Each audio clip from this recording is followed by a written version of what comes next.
Happy 20th birthday, World Wide Web!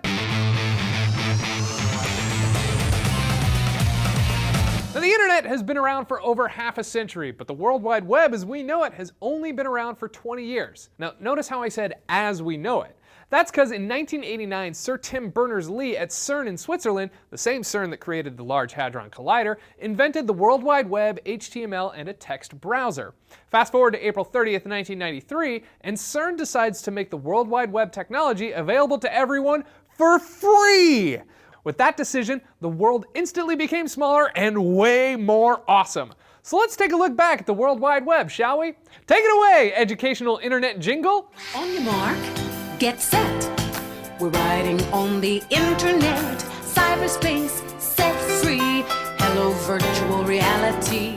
The 90s were a strange time for the World Wide Web. People were experimenting with all sorts of web pages and interesting design choices, especially since HTML coding in the early days only allowed things like sparse colors, graphics, and text choices.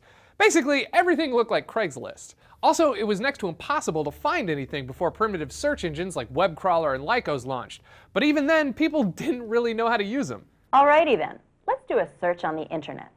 In order to surf the net, we use a search engine or navigational guide. Hey, I used to use a board to surf.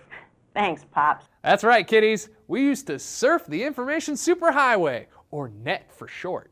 1995 saw the release of HTML3, Netscape Navigator, and Internet Explorer, which blew the web wide open. Now, web pages were solving all sorts of everyday problems in seconds. I've got to send something for my mom's birthday. It's tomorrow. I'll then book plane tickets for our trip next week, and my kids got to go to the library to look up dinosaurs. Hey, we can take care of all that before we go. Yeah, right.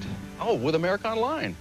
Fun fact, before the World Wide Web, elementary school dinosaur projects took 17 years to complete. Soon everyone and their mother was experimenting with a website of their own, especially on GeoCities. For those of you who don't remember GeoCities, it was the place for looping MIDI files of My Heart Will Go On, animated under construction banners, and Star Wars Episode 1 rumors.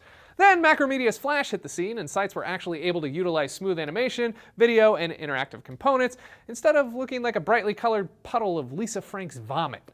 I'm looking at you, still operational website for Space Jam. Also, it gave us Strong Bad. Getting good. Dear Strong Bad, how do you type with boxing gloves on? Mike, Bend, Oregon. Oh, that's a new one. No way do I get this freaking question all the time. I suppose I'll probably answer it right now. Deleted! Now, there are over 644 million websites on the internet. Flash has been replaced by HTML5, and GeoCities lives on as screen caps on a Tumblr blog. But if it wasn't for CERN's generous decision to make the World Wide Web public 20 years ago, this show, YouTube, and pretty much a good chunk of your daily activities probably wouldn't exist. What are your favorite World Wide Web memories? Let me know in the comments, or better yet, share them with us on video in this week's episode of Tech Feedback. And if you haven't already, please subscribe to the channel. For TFN, I'm Scott Bromley saying seriously, the internet in the 90s was like 70% sites dedicated to making dinosaur projects. Oh my God!